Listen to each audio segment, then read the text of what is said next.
Video better safe, I'm telling you. I have you reaching if it doesn't. Okay, we are live. Hello. My name is Lindsay Brown. Welcome back to my YouTube channel and my Facebook, guys, over there. I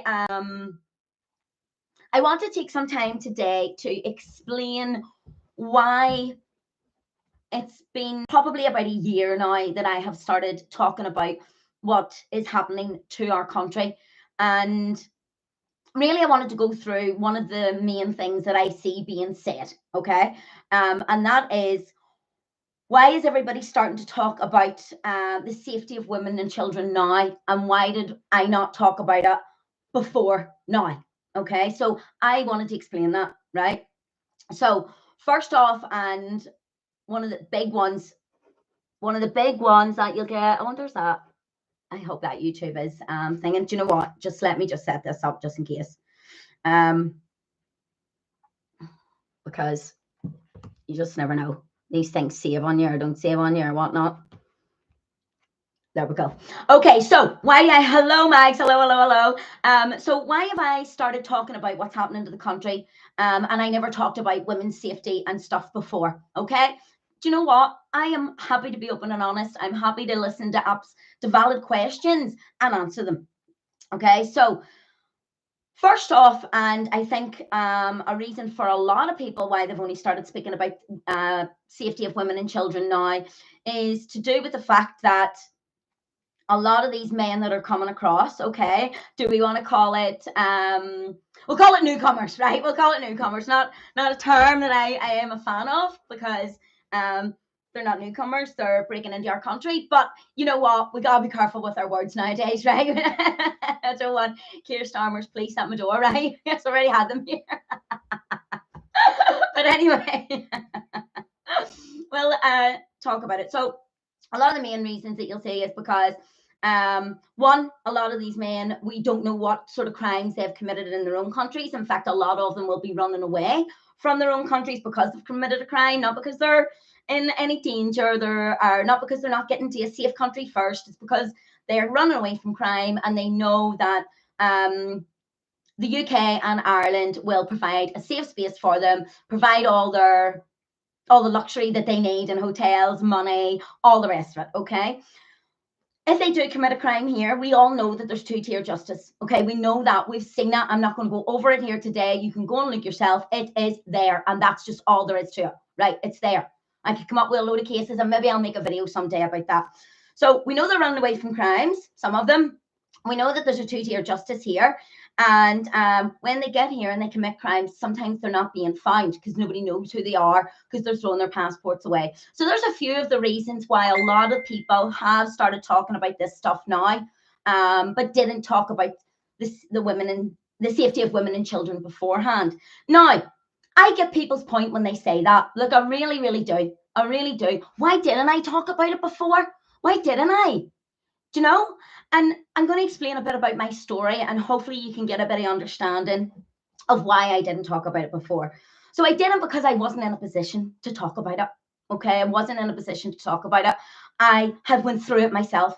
You know, I get this question, oh, but our men do bad things too. Yes, I know. Okay, I had my arm broke. I don't know if you can see the scar goes along here. I had my arm broke in 3 places. I had to get a metal bar put into my arm. That was a man that done that to me. And I'm not going to go into all the details of everything that's happened to me, because let me tell you, it would be here all day. Okay, we'll be here all day. But I have been at the hand of some bad men.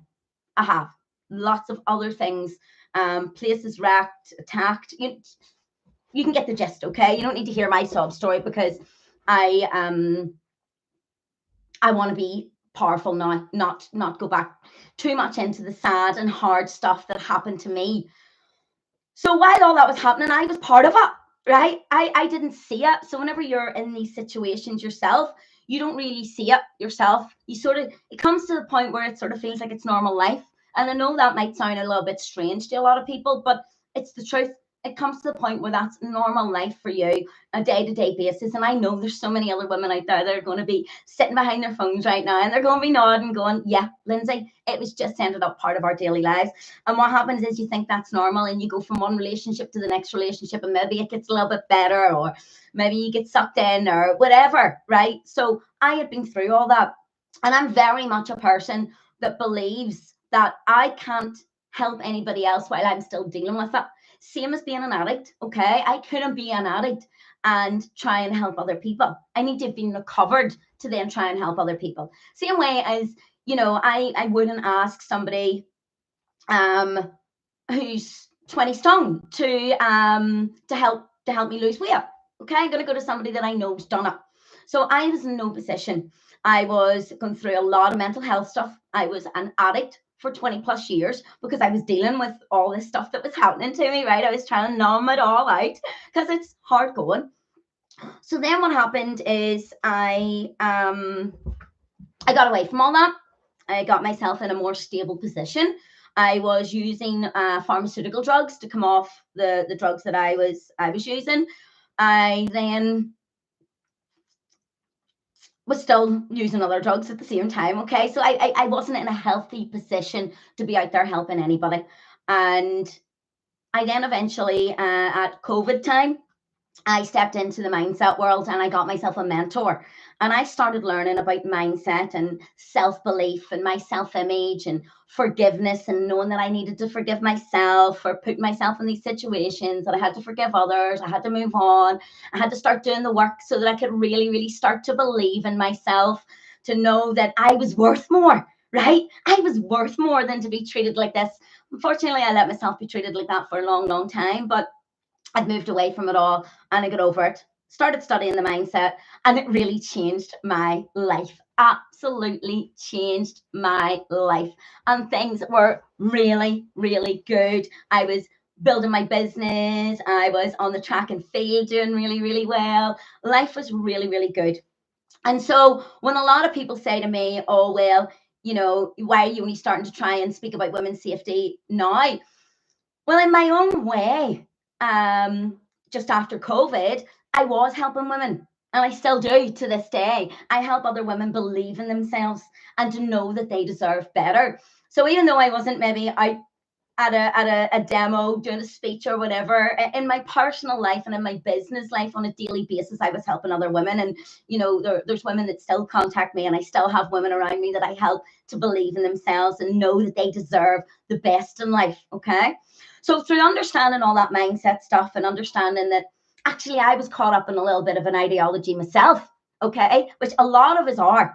There's ideologies that are severe and dangerous, and there's ideologies that keep you grounded, keep you thinking that you're not worthy. And our education system happened to do that to me. They more or less told me, not in so many words, no teacher came and said this to me, okay, but through the years of education, because I wasn't smart enough to go to a major secondary school, grammar school, we didn't have the money. Oh, thank you, Angela. We didn't have the money to go to university, although I'm very grateful for my family, don't get me wrong, very grateful for my family, still am to this day, very close to them all. We didn't have all that. So I was caught up in this ideology of thinking that if you didn't go to school, you didn't go to university, you weren't smart enough, well then you weren't really good enough to really do good things in the world. So I was stuck there. Hence why I then went down the drug route. Hence why I then got caught up with these bad men, blah, blah, blah, blah, blah. Okay, we all know that. So and a lot of us have been there. You know, a lot of women that are caught up in these domestic abuse relationships is believe because they maybe think that that's all they deserve. That's all they deserve. They think it's normal, like I did. So that was grand. I learned about the mindset. I started building a brilliant life for myself, and I started helping other women, which was absolutely fantastic. And I joke with my friend's mom there. I'm like, see you, she bloody well got me all into this, right? But I'm happy that she did. So last year I was on holiday, and the Southport happened. Again, we don't need to get into details about that. We all know what the Southport well, I don't even know the right word for it. Just heartbreaking incident's not even the right word, but you know, we know what that is. And we were sitting by the pool, and my friend's mom, she showed me what had happened. And so we were just talking about it, we were looking into it. And so then, as you do, you go down little rabbit holes, okay?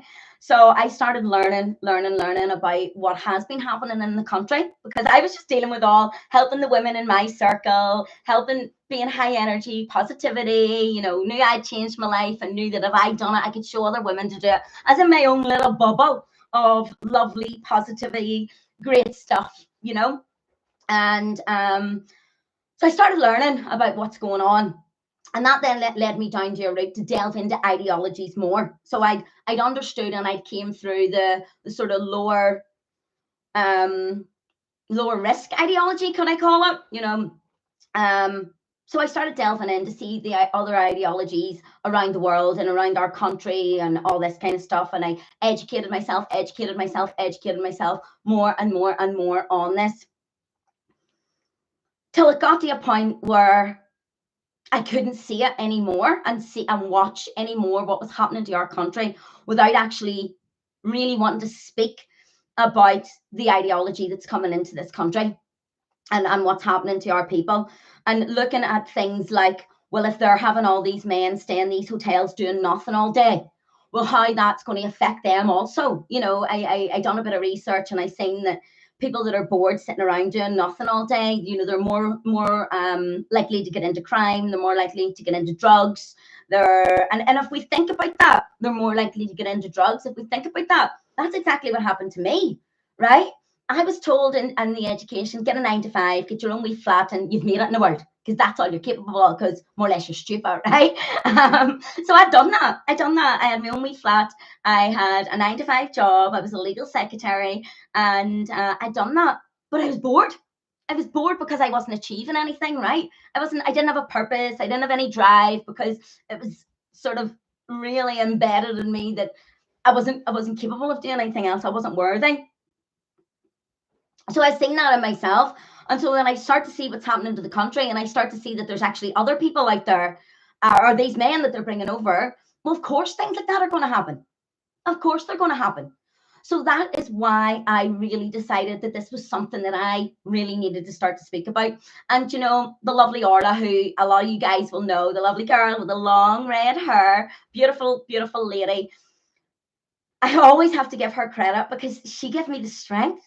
I was talking a lot about the mindset stuff. It started touching a little bit about what was happening to our country.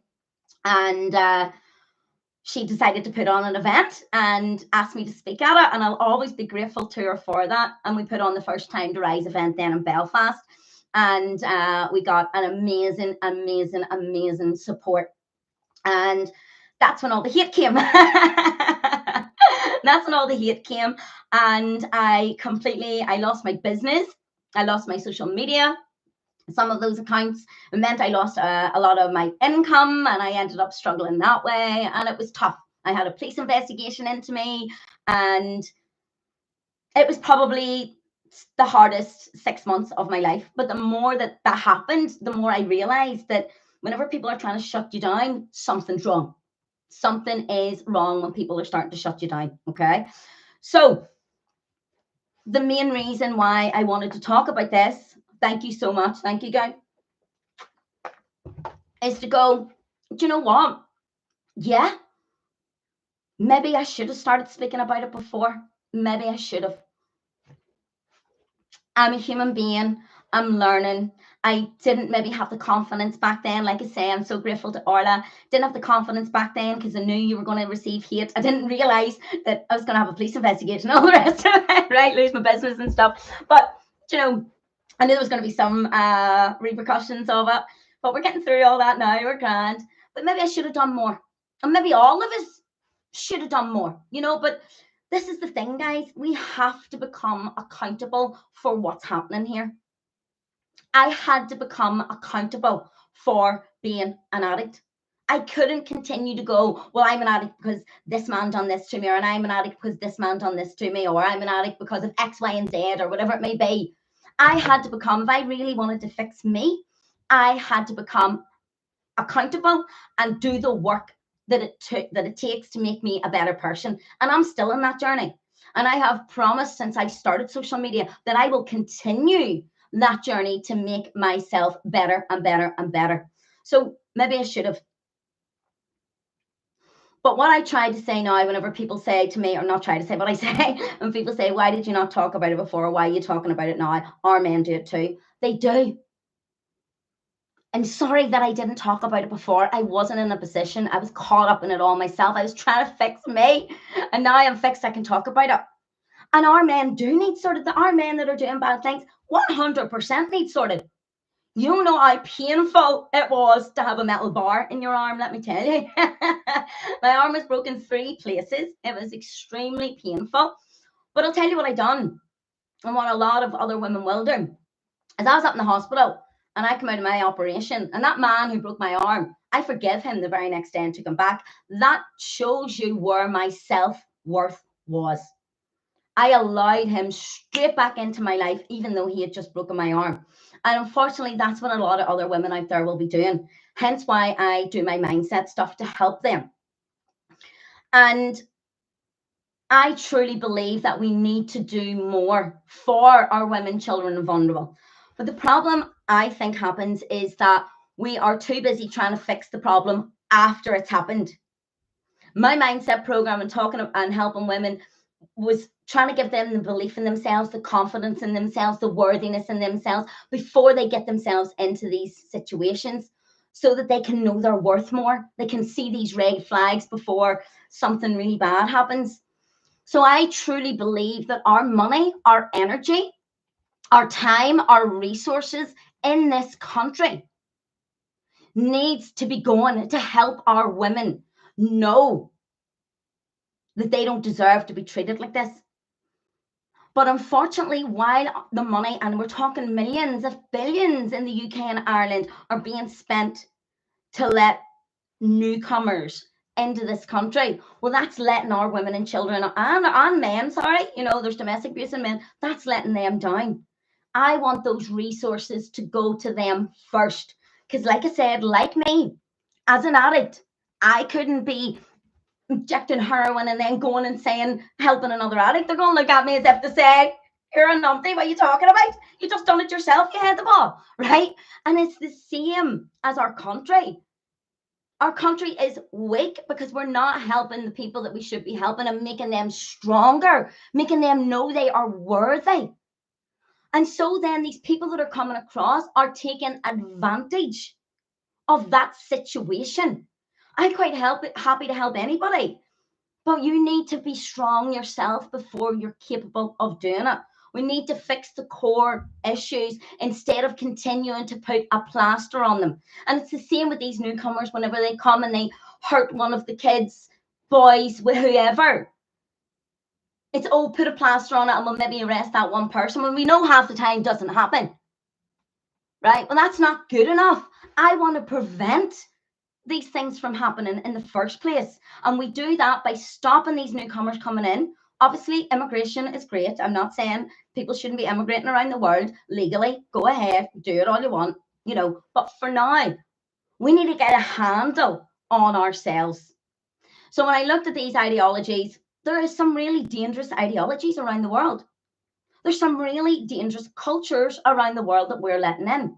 And then people go, oh, we are into it. Yes, we've said our men do it too. We freaking know our men do it too. And that's the whole point. We need to get them sorted first. And women, because I know, again, there's domestic abuse out there for men. We need to fix ourselves. We need to start loving our country. We need to start loving our values. We need to start loving ourselves and become really, really good. And then we will be in the best position possible to help other people.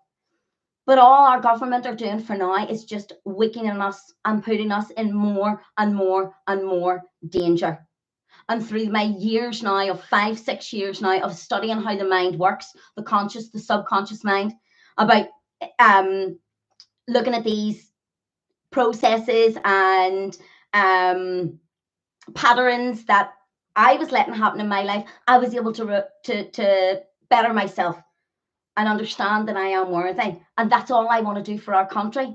So I want you to think of our country as me, as that addict, right? Because it's a consciousness of our whole 2 islands and maybe the whole West. It's a consciousness that we want to, oh, well, Britain done bad things years and years and years ago. So if we just all help everybody else, it doesn't work like that. It does not work like that. As an addict, I wasn't in any fit shape to help anybody else. And as a country right now, we're not in any shape to help anybody else.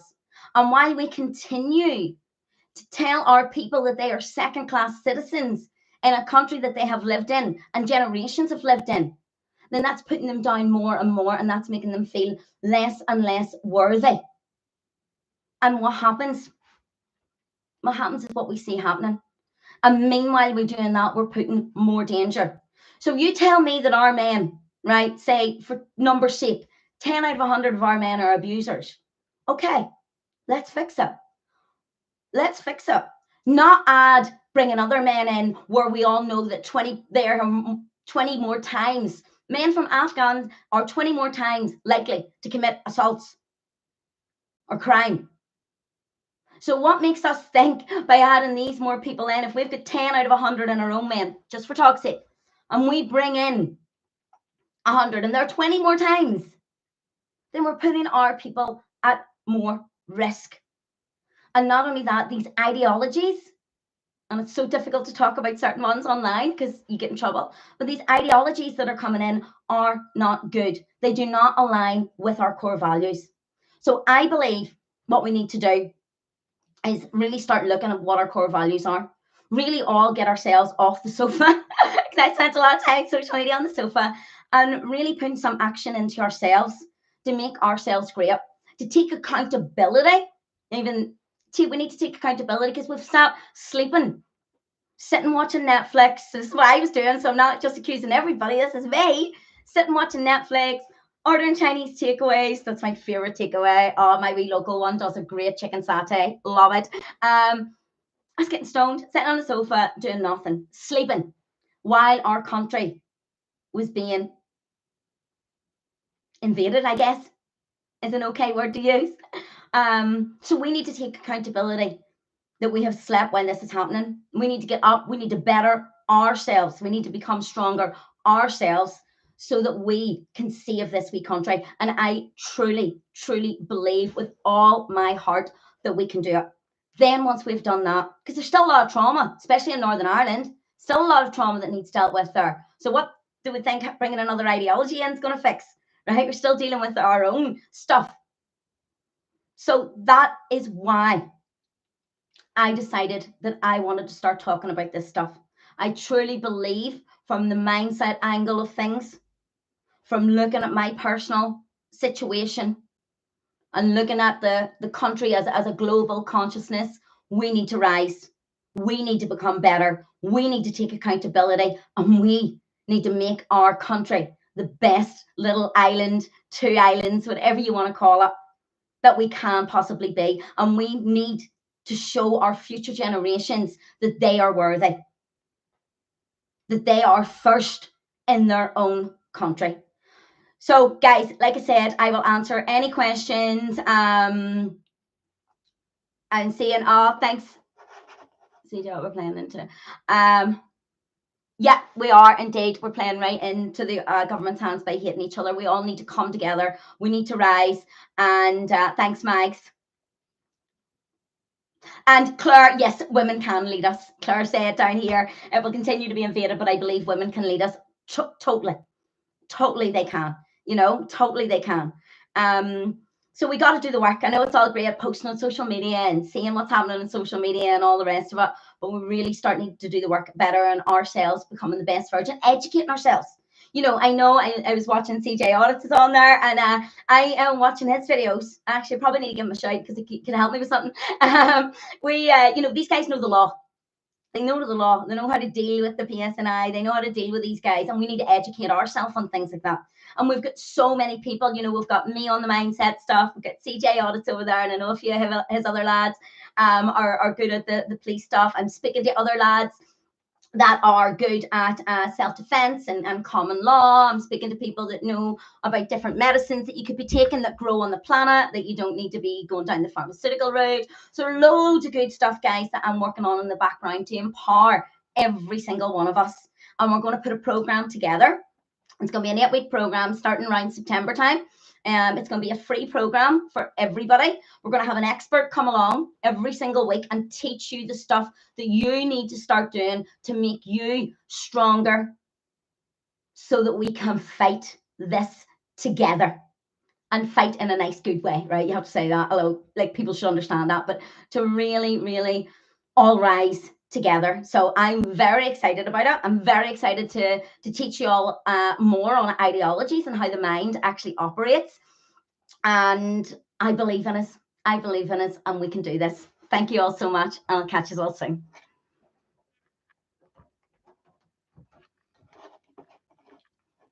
I don't know how to stop any of this.